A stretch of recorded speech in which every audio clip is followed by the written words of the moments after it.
Hi, I'm Sue from Garden Moxie. Welcome to my garden. I thought it would be fun. It's the beginning of July. We would just take a quick walk through the garden. I wanted to start in front. I'm here in front of my pollinator garden, and I wanted to share how things are looking here at the beginning of July. I am really happy with this garden. A lot of the plants that you see in this garden were grown from seed. A lot of them are perennials. There's a lot of natives that have been added to the garden, and I'm so excited to report that the bees and the pollinators are loving it. The blooms here are just filled with bees. It's actually getting ready to rain, so hopefully I'll be able to finish this tour before we get rained on. But the overcast day makes it good for filming. So let me turn the camera around and I'll share some of the things that I'm really enjoying in the pollinator garden this season.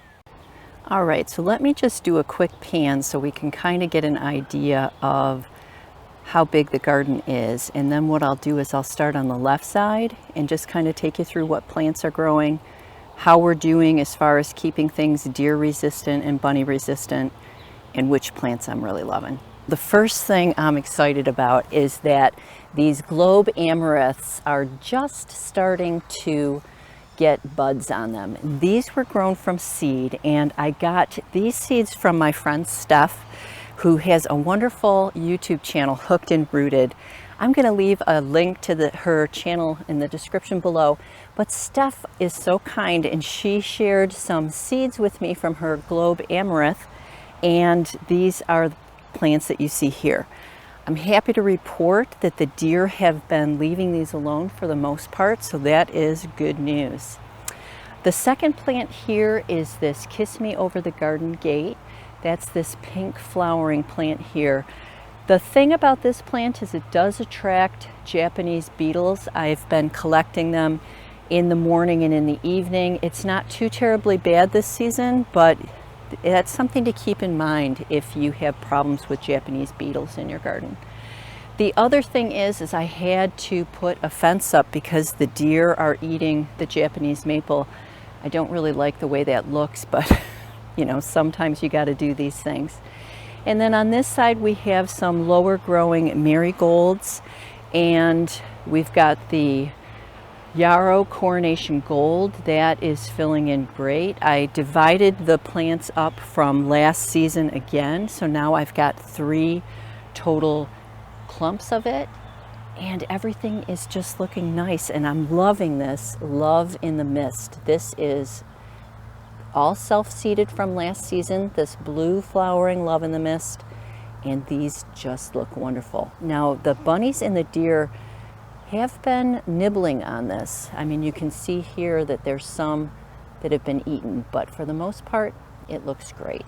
All right, and as we move more towards the end of the border, we've got this wonderful creeping thyme. Now, this is a real spreader in the garden. The bees and the pollinators love this plant, so it's nice to have it at the front of the border. The other plant that I absolutely love is this penstemon. I will put the variety name on the screen, but it's done flowering for the season, but just look at those deep purple leaves, and they're starting to get these seed heads now, and the color of the seed heads, it's a beautiful plant. I think it looks great all season. I want to definitely divide this in the autumn so that I can have more clumps of this in the garden. And then these are the alyssum that I grew from seed. These are doing very well. I think that this would be a plant that I could add more of in the garden. Now you'll notice that I have this bare area, and I just planted these Gara here. This is a light pink variety. And what I had in this area was sea holly, which was supposed to be deer resistant, but apparently my deer didn't get the memo on that one. I'm happy to report, however, that I am getting some of the sea holly growing again, so I'm glad about that. The bees just love that plant. So we'll just move over to the end here, and I'll show you and point out a few of the other flowers that I really am loving this season. All right, so on this end of the border, we've got a few things that the bees are just loving. So I don't want to walk on the soil. But the first thing I want to point out is just look how beautiful the native bee balm looks. It is now blooming and it is just covered with bumblebees. I am noticing it's getting a little bit of powdery mildew, but you know what? The bees love it, so I'm happy with that. Hopefully it won't look too unsightly. We've got again some of the yellow coronation gold that's growing. And in between here, I do have some pink blooming mallow that managed to make it and not get eaten by the bunny. That is just starting to bud. I'm happy to report that the tall verbena did self-seed. I talked about how I had trouble germinating it from seed this season. I think that winter sowing, which is what everyone suggested, I think that's the way to do it, because as soon as I brought my seeds outside into the cold, they did germinate. I don't think my basement has the right conditions. All right, so as we move down here, we do have some coreopsis, some different varieties of coreopsis that are intended to be used for natural dye projects. These were grown from seed. I am really excited to see these beautiful light pink native purple cone flowers. The bees are loving these. And a special treat in my garden, these are wildflowers. These white flowers were not planted by me. These have grown here, whether the seed was in the soil or, you know, from the birds, what have you. But I just love them. I did plant, trying to get some, I got some Gara here that I just planted. I'm having an issue with the deer eating the cone flowers. So this is white swan, a white flowering cone flower, but most of the buds have been eaten off of these plants, which is why they haven't started blooming yet. But hopefully now it seems like they're leaving these plants alone. There's probably other things to eat. I'm gonna grab this weed while I'm here. And everything is just looking nice, I think. I'm happy to see the bees. That is the thing I'm happy to see. And this last section of the border, I've got some zinnias here. I've got the Queenie Lemon Peach, and I also have a variety from Florette Farm that I got from my friend Michelle, which was really nice that she shared those seeds with me. Now, one of the things that I'm really surprised about is, and you can see it here, the deer are actually eating the zinnias this year. I normally have great luck with the deer leaving these flowers alone, but I have a lot of flowers that got, flower buds that got eaten by the deer. Now, this purple flowering elderberry, the deer absolutely love eating this. It is a terrible plant for this garden. I was hoping that I could get a big purple foliage plant on the end of this border, but that's not going to work. And I need to remove the lilac here because the deer shed its antlers and kind of destroyed that tree. I was waiting this spring to see if it kind of bounced back, but it doesn't look like it's really going to survive. All right, so now that I showed you the pollinator garden, I thought we could take a look into the backyard and see how things are growing there. All right, so we are in my back garden and you'll be able to hear, there's a lot of bird activity today. Anyway, I wanted to point out I did add something new to the garden, and that is this blue bird bath. This is actually from my parents' lake house, as is this stone that I put in the center. And that I put there for my mom so that when she comes, she can be reminded of her beautiful garden up north. So I think that that's a very happy add to the garden. So why don't I just take you around for a quick walk through the back garden and you can see how everything is growing. Now in the woodland border, I have finally made the decision that I will be moving this viburnum in the autumn. And what I want to replace it with is a chartreuse colored Japanese maple. I think that that will add a nice bit of a pop of color in the shade border, and it'll also be a nice vertical interest here without taking up too much room. So as you can see, July is Annabelle hydrangea season here in the garden, and I just love these fluffy white flower puffs. And these are great. They're great for the shade, and I also love to use them to make wreaths. That's one of my favorite autumn activities. So I'm always sure to make sure that I save some of them for wreaths, and then I also like to see them in the winter garden just to create a little bit of interest in the winter garden as well. So we're here in my Mary garden, and the Shasta daisies have started to bloom as well as the hydrangeas. So this is always a pretty time of the year. We've got a nice bunch of repeating white clumps of flowers from the daisies.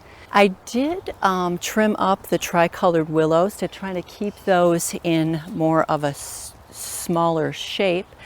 And I do have the alyssum is starting to grow. It's not very big. I think I grew it too late in the season, but I'm excited because it should self-seed, and it looks like it is starting to kind of take in the garden. I did trim the hornbeam hedge. That's looking nice and trim. I did still keep them in the column shape, but I let them get a little bit wider so that they are forming more of a barrier, so that this can be more of a garden room separated from the other part of the garden. So in my last video, I talked about Rosemary Veery and some of the design tips that she shared through her books and in her garden at Barnsley House. One of the really important tips that I took away from her was adding vertical interest to your garden, and that's the purpose of this tricolored willow standard form tree. This has been added to the border along with the one that's behind it, just to add some height to the border, and I am really happy with how this looks. And again, I'm going to be focusing on adding more vertical interest to the garden. So this garden is part shade for the most part, a part shade garden. And I did plant, I was hoping, according to the seed pack, these foxgloves were supposed to bloom this season. Clearly they're not going to, but I've got a nice grouping of foxglove here and this beautiful hydrangea. I'll leave the variety name on the screen for you. And then we also have Shasta daisy. This is variety Becky. Oh, there was a little bunny. The bunny loves to be here when I'm making my videos. And the other tip that we talked about with Rosemary Veery was adding vistas to the garden and with a focal point. So this Mary garden is set up exactly that way. We've got a long view, and the view focal point is the Mary statue at the end there, surrounded by the Annabelle hydrangeas. So this is one of my favorite spots in the garden. It's super peaceful and quiet. It's just a nice place to be. I also have this long view. Now, I added the Japanese maples. The intent is to create a border along this side and to use those Japanese maples as part of that center section. So that is something that is in the future for my garden, another project for another season. But this border here will also be made into a vista. Now, one of the things I'm super excited to share are these tuberous begonias. So these are the begonias that I grew from seed, if you can believe it. They took a long time to get going, but they actually just started blooming. I'm so excited. So it is just so fun to grow plants from seed. And you can see I've got 7 begonias now that I've got on my patio. These are just 2 of the ones that I grew from seed. These have started blooming, so I thought I would share those with you. Now in my back garden, I don't really have a lot of sun. So I grow my tomatoes in pots, and I'm just starting to get some tomatoes here. These tomatoes that you see in this pot actually self-seeded. So I'm not sure what variety they are, if they're going to come true if they were hybrids or what have you. So it's kind of gonna be a fun experiment. And then these are just some of the patio pots that my mom and I have planted. So we've got some, we've got the potato vine, we've got some of the coleus that we grew from seed, some great salvia and lobelia here, this blue lobelia, and then some yellow petunias that are getting eaten, unfortunately, but that's fun. It's fun to keep some containers on the patio. And I do have another vista in the border here along this path. Now that it is July, we've finished all the blooms, the allium and the geraniums and the hellebores. The hellebores still have their sepals here, so they kind of look like flowers in the garden. They're such a great plant, hellebores. If you have a shady area, I'd highly recommend getting hellebores. They're a great add to the garden. I did cover in another video how I cleared this area out of the perennial phlox. So this now I've got more room.